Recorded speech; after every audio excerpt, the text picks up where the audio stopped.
Alright guys, another day, another lap breakdown, and this time we are in round 5 of the Mercedes AMG 1 Grand Prix special event. The car in this lap is at 2-star rank with overclock applied, and the track is Mode Finale on Osaka. So let's start with the lap breakdown. Now I should mention that Osaka has always been one of the most technical tracks in this game, so I would always recommend that you get good practice before setting your final lap times, because Osaka, like I said, is a very tough track and it's going to take a decent amount of practice to get good on this track. So, yeah. Anyways, let's continue. So, at the start, I steer my car and I collect a near miss. I get some extra nitro from that car at the start. Now, as I'm approaching this ramp, a simpler approach would be to spin anti-clockwise, and just before you land, you press the brake button to prevent your car from overspinning. But I think the faster approach is to spin anti-clockwise and get 3 spins of the first ramp. So what I will be doing to achieve those 3 spins is to do a quick spin of this ramp.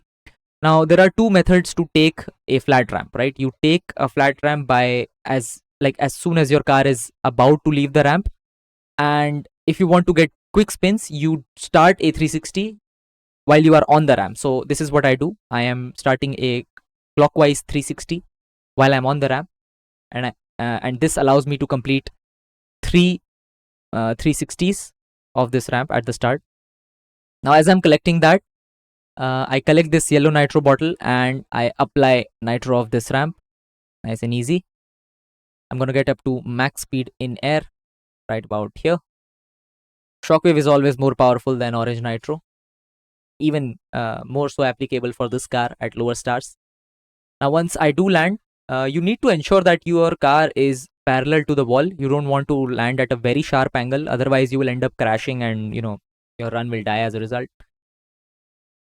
And once you do land, press brake and nitro in quick succession so that you end up catching some nitro while you are in this wall ride, like this. Now as I'm collecting this nitro bottle, I will have enough nitro for a shockwave, and that's the exact moment. As you can see, I press the A button and the right button on my controller. That's the exact moment I go for a shockwave of this bridge. Nice and easy. I got to max speed, I think. Almost max speed here. Once I do land, I start drifting towards the left. Now it is very important to make sure that you are taking this entire turn perfectly, because chances are that if you end up going too much towards the right, you will end up crashing into this wall, and it's a good 1.5 or 2 seconds slower. It is always important to keep in mind that even the slightest of differences in your lap can cause you to have a time loss of about half a second or sometimes even more than that. So it's very important to stay on the right path and do everything to the best of your abilities. But ultimately you just have to practice. And yeah, with that out of the way, let's continue. So I collect a near miss from this car as well. And as I'm drifting in this turn, after a jump, since I was at a very high speed, I start doing nitro braking. So not only is it acting as a nitro brake trick, it's also acting as a nitro punch drift. So it's allowing me to keep a very high drift speed going into the corner, like this. Now I cancel my drift right around here, as you can see at the exact frame, right around this part. I cancel my drift, apply yellow nitro for a split second, and just before my nitro bar crosses into the blue section of the nitro bar, I press the nitro button again, like this. I get a shockwave. Now my goal here was to get shockwave for just a split second and start saving my nitro for another shockwave of this ramp, but unfortunately for me, I was not able to do that in time, and I just gunned it. I applied orange nitro instead. And for a lot of you people, that should be the case as well. If you are not able to time yourself correctly, like I failed here, if you also fail to collect a shockwave, it's fine. Just apply orange nitro. Better than, losing the entire lap. Still good enough. Now, there is a particular trick to take this section. Now, chances are if you do not do nitro braking, your car will end up going a lot higher on this jump. I think it will end up about this height, but we want to take this ramp as low as possible so that we end up chaining our jump to this barrel roll. Okay, if you are interested in doing something like that. However, for a lot of people that are watching this, I would just avoid that next barrel ramp, because a lot of people struggle to play well on Osaka, and what a lot of people would be looking for in this reference is to get an easier approach. So I am giving you that easier approach, but I also have to show you guys what's the best possible way, or at least what is supposed to be the best possible way as per my knowledge.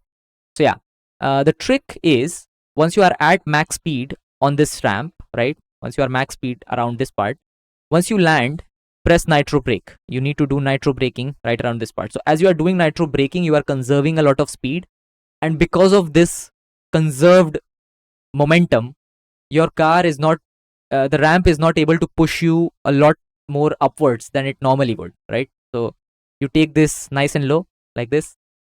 Now once I get to max speed, I cancel my nitro midair and I am starting to align myself for this jump like this. I get 2 barrels, very nice. And once I do land, this is a technique known as slingshotting. Now, it's a technique that is very commonly used in Asphalt Legends Unite as well, but it's not as useful as it was in Asphalt 8, but it still has some uses. So we will be using it on this track right around here. So I'm drifting, as you can see, and I press the nitro button as soon as my car touches the ground properly. As you can see, right around here, like this. And just before my car is able to grip with the ground, this is when I press the yellow nitro button. Now yellow nitro, and then I start a perfect nitro. So I start to apex around this turn like this. The best thing is that even at low stars, this car has good handling capabilities. So that's a plus point. A lot of you might not have a very hard time playing well with this car. Saving nitro. I don't know. I think it would have been better if I got shockwave here, but I think there was not enough space to get enough nitro for a shockwave, so I just gunned it like this. Now another simpler approach for you guys, it would be to just wall ride this entire part. But in my case, I go for nitro punches like this. I start nitro punching.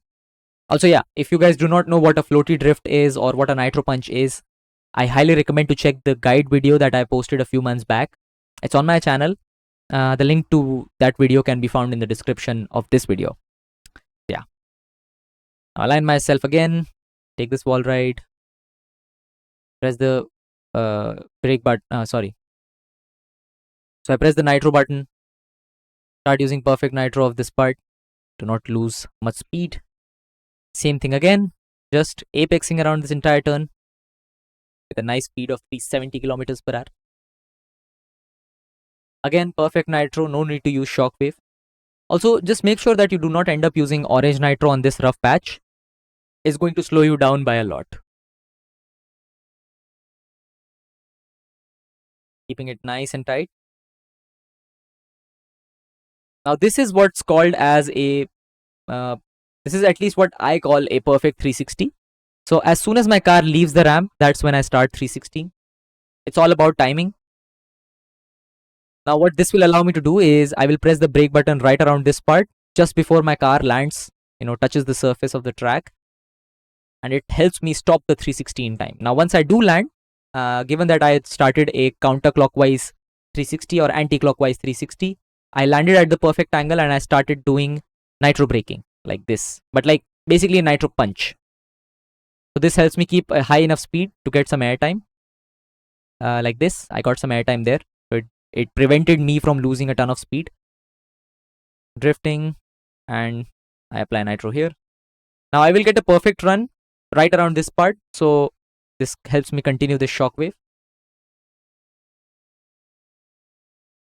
And that's it. 103.106. Now I personally feel that the best time possible here should be 102, but for a reference lap, I think this will do the job just fine. So yeah, that's about it. See ya.